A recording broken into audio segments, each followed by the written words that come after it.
साथियों, स्वागत है आप सभी का समाधान स्टडी परिवार में। फ्रेंड्स, बायोलॉजी के इस सेशन में हम महत्वपूर्ण क्वेश्चन करने वाले हैं।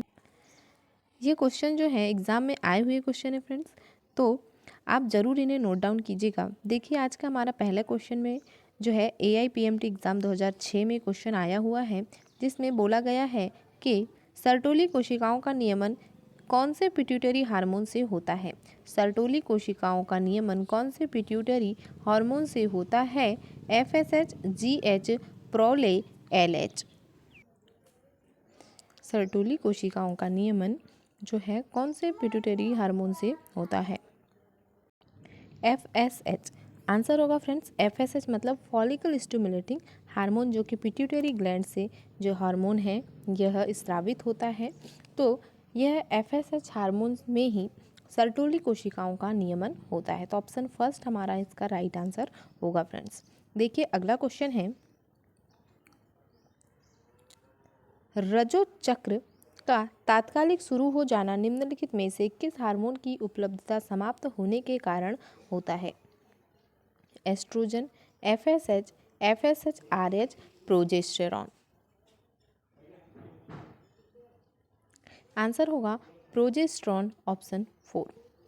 नेक्स्ट क्वेश्चन है, यह भी AIPMT 2007 के एग्जाम में आया हुआ क्वेश्चन है, जिसमें बोला गया कि मानव मादा में रज स्राव को किसके दिए जाने से आगे को टाला जा सकता है। FSH केवल, LH केवल, FSH तथा LH का संयोजन, एस्ट्रोजन तथा प्रोजेस्टेरॉन का संयोजन। आंसर होगा एस्ट्रोजन तथा प्रोजेस्टेरॉन का संयोजन, ऑप्शन 4। अगला क्वेश्चन है, स्तनियों में अंडोत्सर्ग के बाद अंडाशय का कौन सा भाग एक अंतःस्रावी ग्रंथि की तरह कार्य करता है। विटेलाइन, पीतल झिल्ली, ग्राफी पुटक, स्ट्रोमा, जनन उपकला। जनन उपकला राइट आंसर होगा ग्राफी पुटक, ऑप्शन 2। हमने जो ईयरली जो क्वेश्चन लिए फ्रेंड्स एग्जाम के, उसमें हमने दो क्वेश्चन ईयर वाइज लिए, जैसे कि 2007 में जो 2 क्वेश्चन आए हुए थे वो हमने आपको बताए।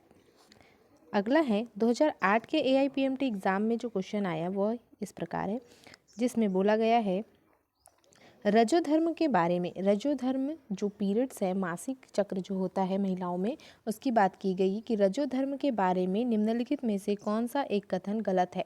यहाँ पर विशेष ध्यान आप ये दीजिएगा कि क्वेश्चन अगर कथन से संबंधित है तो गलत सही है या गलत है, यह लास्ट पॉइंट आप ज़रूर नोट डाउन कीजिएगा अपने कॉपी में, जब अभी आप उसको सॉल्व करते हैं कि क्वेश्चन में पूछा क्या गया, गलत पूछा गया है या सही पूछा गया है। देखिए, पहला ऑप्शन है कि स्त्री में रजोनिवृत्ति पर गोनेडोट्रोपिक हार्मोन में विशेष रूप से आकस्मिक वृद्धि हो जाती है। ऑप्शन जब बड़े ऑप्शन होते हैं तो उन्हें हमें एकदम पोलाइटली से अच्छे से पढ़ना चाहिए कि कैसे हम उसको अच्छे से सॉल्व कर सके। देखिए, इसमें बोला था कि स्त्री में रजोनिवृत्ति पर गोनेडोट्रोपिक हार्मोन में विशेष रूप से आकस्मिक वृद्धि हो जाती है। रजोधर्म के आरंभ होने को रजोदर्शन कहते हैं। सामान्य रजोधर्म के दौरान लगभग 40 ml रक्त नष्ट होता है। रज आसानी से थक्का बन जाता है। और जो क्वेश्चन 5 है उसका राइट आंसर होगा ऑप्शन 4। रज आसानी से रक्त का जो थक्का है वह बन जाता है। रज आसानी से थक्का बन जाता है, ऑप्शन 4 हमारा राइट आंसर होगा। अगला क्वेश्चन है, मानव में वह कौन सी भ्रूण बाह्य झिल्ली है जिसके द्वारा गर्भाशय के भीतर भ्रूण का शुष्कन नहीं हो पाता है। फिर से ध्यान देने वाली बात है कि यहाँ पर पूछा गया है कि नहीं हो पाता है। लास्ट पॉइंट आप जरूर ध्यान से पढ़िएगा कि क्या बोला जाता है। यहाँ बोला है कि मानव में वह कौन सा भ्रूण बाह्य झिल्ली है जिसके द्वारा गर्भाशय के भीतर भ्रूण का शुष्कन नहीं हो पाता है। पीतक कोश, उल्ब, जरायु, अपरापोशिका। पीतक कोश, उल्ब, जरायु, अपरापोशिका, इसके 4 ऑप्शन दिए गए हैं, जिनमें हमारा राइट आंसर होगा उल्ब, ऑप्शन 2। नेक्स्ट क्वेश्चन है, वयस्क मानव मादाओं में ऑक्सीटोसिन क्या होता है। उसके क्या कार्य होते हैं। जो वयस्क मानव मादाएं हैं उनमें ऑक्सीटोसिन के क्या कार्य होते हैं। यह पहला दिया है कि पिट्यूटरी को उत्तेजित करता है ताकि वैसोप्रेसिन का स्त्रावण हो सके। दूसरा है प्रसव के दौरान जबरदस्त गर्भाशय संकुचन पैदा होते हैं। स्त्रवण अग्र पिट्यूटरी से होता है। ऑक्सीटोसिन का स्त्रवण अग्र पिट्यूटरी से होता है। स्तन ग्रंथियों की वृद्धि को उत्तेजित करता है। पहले बोला था कि पिट्यूटरी को उत्तेजित करता है तथा वैसोप्रेसिन का स्त्रावण हो सके। क्यों उत्तेजित करता है? कि जो वैसोप्रेसिन है उसका स्त्रावण हो सके। सेकंड में बोला कि ऑक्सीटोसिन से प्रसव के दौरान गर्भाशय में संकुचन पैदा होता है। उसके बाद है कि ऑक्सीटोसिन का स्त्रवण अग्र पिट्यूटरी से होता है। और फोर्थ था कि स्तन ग्रंथियों की वृद्धि को उत्तेजित करता है। ऑप्शन 2 हमारा राइट आंसर होगा, जिसमें बोला गया है कि जो वयस्क मानव मादाएं हैं उनमें ऑक्सीटोसिन से प्रसव के दौरान जबरदस्त जो है गर्भाशय संकुचन पैदा होता है। तो ऑप्शन 2 हमारा राइट आंसर है। तो प्रसव के दौरान जो है हार्मोन्स में जो ऑक्सीटोसिन हार्मोन है ये संकुचन पैदा करता है।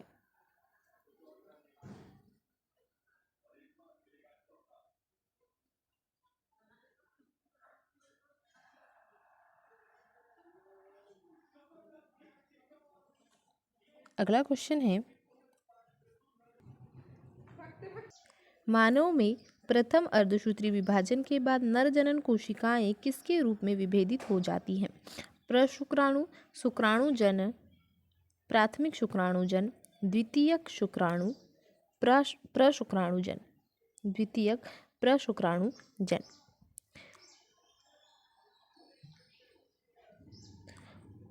ऑप्शन 4 राइट आंसर होगा, द्वितीयक प्रशुक्राणुजन।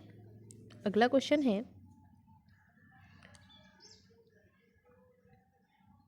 मानवों में शुक्रीय प्लाज्मा में फ्रक्टोज तथा कुछ एंजाइम तो भरपूर होते हैं मगर कैल्शियम बहुत ही कम होते हैं।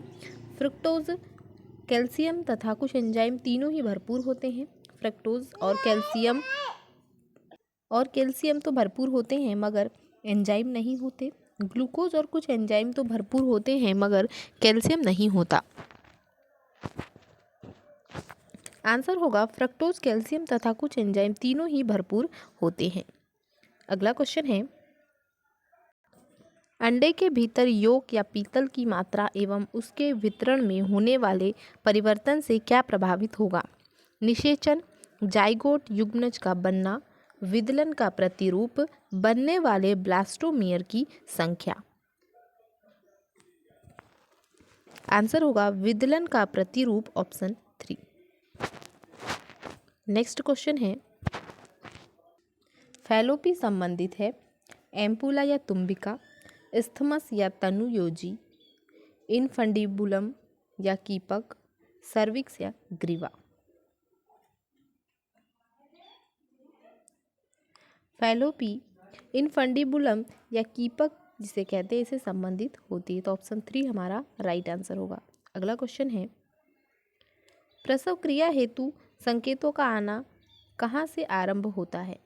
केवल पूर्ण विकसित गर्भ से, केवल अपरा से, अपरा तथा पूर्ण विकसित गर्भ दोनों से, माँ की पिट्यूटरी प्यूस से निकलने वाले ऑक्सीटोसिन से। प्रसव क्रिया हेतु संकेतों का आना कहाँ से आरंभ होता है? ऑप्शन 3 राइट आंसर होगा, अपरा तथा पूर्ण विकसित भ्रूण दोनों से। अगला क्वेश्चन है,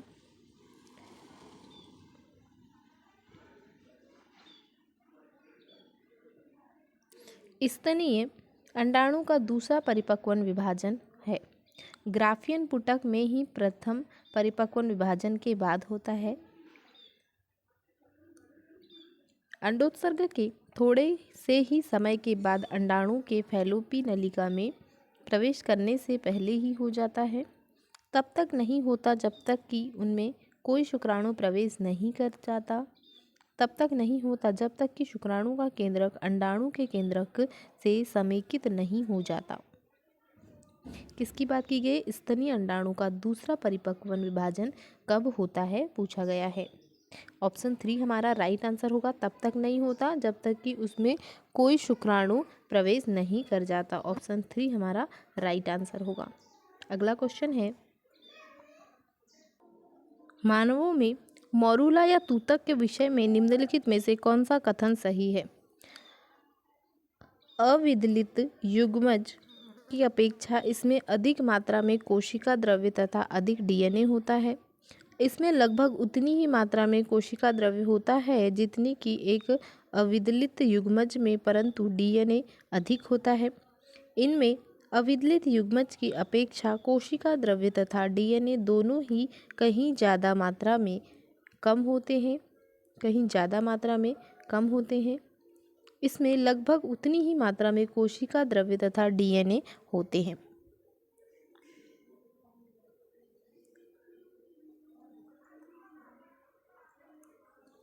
राइट आंसर होगा, इसमें लगभग उतनी ही मात्रा में कोशिका द्रव्य होता है जितनी की मात्रा में एक अविदलित युग्मज में, परंतु डीएनए अधिक होता है। तो ऑप्शन 2 हमारा राइट आंसर होगा।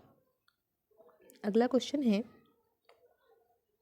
यदि मनुष्य के जनन तंत्र में किसी कारणवश अपवाहिकाओं में बाधा आ जाती है तो युग्मकों को कहाँ तक परिवहन नहीं हो पाएगा? वृषणों से एपिडिडिमिस या अधिवृषण तक, एपिडिडिमिस से शुक्रवाहिका तक, अंडाशय से गर्भाशय तक, योनि से गर्भाशय तक।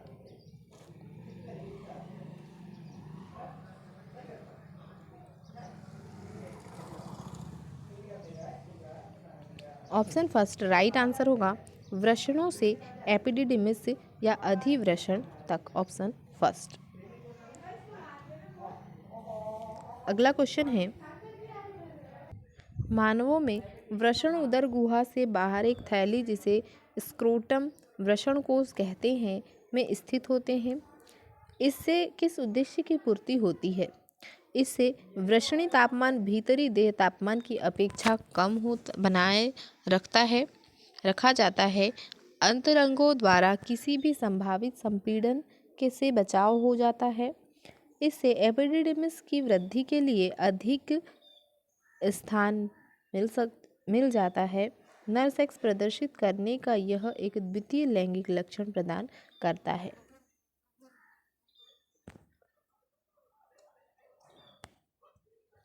आंसर होगा, इससे वृषणी तापमान भीतरी देह तापमान की अपेक्षा कम बनाया रखा जाता है। तो ऑप्शन फर्स्ट हमारा राइट आंसर होगा। अगला क्वेश्चन है, प्रसव के संकेतों का आरंभ कहाँ से होता है? केवल अपरा से, केवल पूर्ण विकसित भ्रूण से, अपरा और पूर्ण विकसित भ्रूण दोनों से। फ्रेंड्स, यह ऑप्शन में नहीं दिया हुआ है तो आप इसे 1 और 2 दोनों कर सकते हैं। माता के पिट्यूटरी प्यूस से निकलने वाले ऑक्सीटोसिन से। प्रसव के संकेतों का आरंभ कहाँ से होता है? तो ऑप्शन जो 3 होगा वो राइट आंसर होगा। 1 और 2 दोनों। केवल अपरा और केवल पूर्ण विकसित नहीं होगा, अपरा एवं पूर्ण विकसित भ्रूण दोनों से ही जो है प्रसव के संकेतों का आरंभ होता है। तो ऑप्शन 3 हमारा यहाँ पर राइट आंसर होगा। 1 और 2 दोनों। अगला क्वेश्चन है,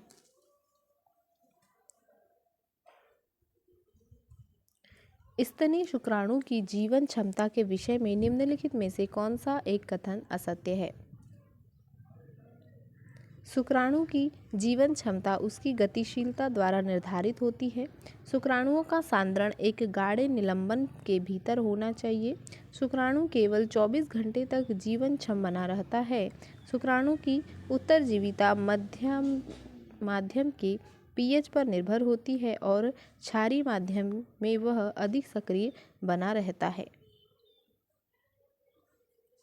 ऑप्शन 3 शुक्राणु केवल 24 घंटे तक जीवनक्षम बना रहता है, इसका राइट आंसर होगा।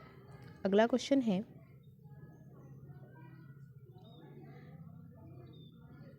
नीचे दिए गए चित्र में विशिष्टतः क्या दर्शाया गया है? ट्यूबेक्टोमी, वैशिक्टोमी, अंडाशयी कैंसर, गर्भाशयी कैंसर। ध्यान से देखिएगा, यहाँ पर जो है अंडवाहिका छेदन का जो स्थान है इसे ट्यूबेक्टोमी या जो बंध्यकरण है, मादाओं में जो बंध्यकरण होता है उससे संबंधित है। तो गर्भाशय में ये बंध्यकरण ट्यूबेक्टोमी कहलाता है।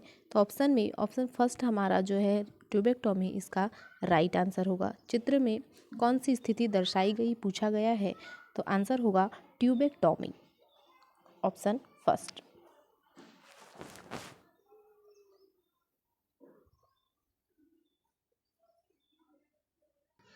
निम्नलिखित में से कौन सा कार्य अपरा का नहीं है? अपरा या प्लेजेंटा जो कि मादा एवं जो भ्रूण है दोनों की नाभि से जुड़ा होता है। प्रसव के समय ऑक्सीटोसिन का स्त्रवण करता है, भ्रूण को ऑक्सीजन और पोषक उपलब्ध कराने में मदद करता है, एस्ट्रोजन का स्त्रावण करता है, भ्रूण में से कार्बन डाइऑक्साइड तथा व्यर्थ पदार्थों को बाहर निकालने में सहायता करता है। ऑप्शन फर्स्ट राइट आंसर होगा, जिसमें बोला गया है कि प्रसव के समय ऑक्सीटोसिन का स्त्रवण करता है। जो यहाँ पर अपरा का कार्य नहीं है पूछा गया है, और अगर कार्य है पूछा जाता तो उसमें यह तीनों ऑप्शन राइट होते। अगला क्वेश्चन है, आर्तव रिसाव किसकी कमी के कारण होता है? वैस, progesterone, FSH, oxytocin. Option 2 right answer होगा प्रोजेस्टेरॉन। पुरुष लिंग की सहायक ग्रंथियों के स्त्रावण को उनकी मात्रा के अनुसार घटते क्रम में बताएं। पहला है प्रोस्टेट शुक्राशय बल्बो यूरेथ्रल ग्रंथियाँ, दूसरा है शुक्राशय प्रोस्टेट बल्बो यूरेथ्रल ग्रंथियाँ, बल्बो यूरेथ्रल ग्रंथियाँ प्रोस्टेट शुक्राशय, प्रोस्टेट बल्बो यूरेथ्रल ग्रंथियाँ शुक्राशय। इन चारों ऑप्शन में जो इसके घटते क्रम में इसका आंसर बताना है। ऑप्शन 2 राइट आंसर होगा, जिसमें बोला गया है शुक्राशय, प्रोस्टेट एवं जो है बल्बो यूरेथ्रल ग्रंथियाँ। पुरुष लिंग की सहायक ग्रंथियों के स्त्राव में जो उनका घटता क्रम है, पहले शुक्राशय होगा, फिर प्रोस्टेट होगा, उसके बाद होगा बल्बो यूरेथ्रल ग्रंथियाँ। तो ऑप्शन 2 हमारा राइट आंसर होगा। अगला क्वेश्चन है फ्रेंड्स, स्तनपायी कार्पस ल्यूटियम का मुख्य कार्य निम्नलिखित को ही पैदा करना होता है। केवल एस्ट्रोजन, प्रोजेस्टेरॉन, मानव कोरियोनिक गोनेडोट्रोपिन, केवल रिलैक्सिन। ऑप्शन 2 प्रोजेस्टेरॉन इसका राइट आंसर होगा। स्तनपायी कार्पस ल्यूटियम का मुख्य कार्य जो है प्रोजेस्टेरॉन को पैदा करना होता है। अगला क्वेश्चन है, एक सामान्य गर्भवती स्त्री में गोनेडोट्रोपिन की सही सक्रियता का वर्णन करने वाले विकल्प का चयन कीजिए। एफएसएच और एलएच के उच्च स्तर द्वारा एंड्रोमेट्रियम के स्थूलन का उद्दीपन, एफएसएच और एलएच के उच्च स्तर द्वारा भ्रूण के अंतरोपण को सुविधाजनक बनाना, एससीजी का उच्च स्तर एस्ट्रोजन और प्रोजेस्टेरॉन के संश्लेषण का उद्दीपन करता है, एचसीजी का उच्च स्तर एंड्रोमेट्रियम के स्थूलन का उद्दीपन करता है। आंसर होगा एचसीजी का उच्च स्तर एस्ट्रोजन और प्रोजेस्टेरॉन के संश्लेषण का उद्दीपन करता है। तो ऑप्शन 3 हमारा राइट आंसर होगा। अगला क्वेश्चन है, मनुष्यों में मासिक चक्र के दौरान एलएच तथा एफएसएच का स्तर बढ़ता है। एलएच मतलब ल्यूटिनाइजिंग हार्मोन और एफएसएच मतलब फॉलिकल स्टिमुलेटिंग हार्मोन। 14 दिन में, 7 दिन में, 21 दिन में, 9 दिन में मासिक चक्र के दौरान एलएच तथा एफएसएच का स्तर बढ़ता है। ऑप्शन फर्स्ट 14 दिन में इसका राइट आंसर होगा। अगला क्वेश्चन है, प्रसव के बाद दूध के स्त्रवण के लिए जिम्मेदार हार्मोन है। AC, TH, LH, ICSH, prolactin. Answer होगा प्रोलैक्टिन, ऑप्शन 4। नेक्स्ट क्वेश्चन है, क्षमतायन या कैपेसिटेशन किसमें बदलाव होने को बताता है? निषेचन से पूर्व अंडाणु में, निषेचन के पश्चात अंडाणु में, निषेचन के पश्चात शुक्राणु में, निषेचन से पूर्व शुक्राणु में। क्षमतायन किसमें बदलाव होने को बताता है?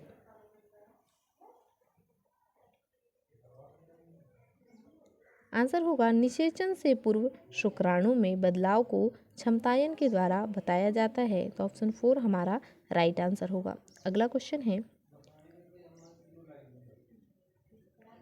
हिस्टेरेक्टोमी में शल्यक्रिया द्वारा किसको काटकर निकाला जाता है? प्रोस्टेट ग्रंथि, शुक्रवाहक, स्तन ग्रंथियां, गर्भाशय। हिस्टेरेक्टोमी में जो शल्यक्रिया में किसको काटकर निकाला जाता है?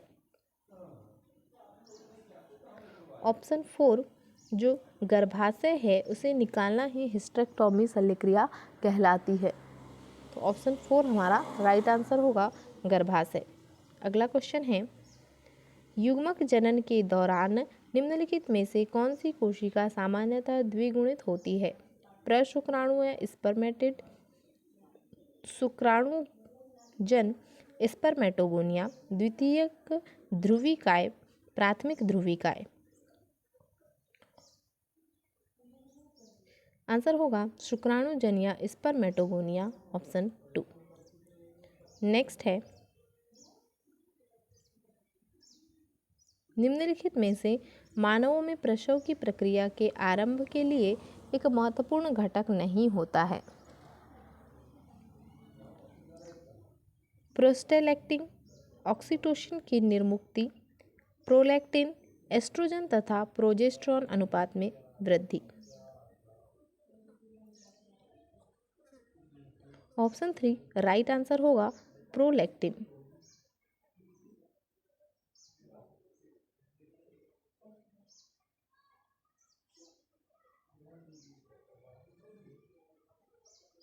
तो ऑप्शन 3 हमारा राइट आंसर होगा फ्रेंड्स। तो यह था फ्रेंड्स आज का महत्वपूर्ण बायोलॉजी का सेशन। लाइक शेयर जरूर कर दीजिएगा और बने रहे फ्रेंड्स समाधान स्टडी परिवार के साथ में। मिलते हैं अगले सेशन में। Thank you for watching.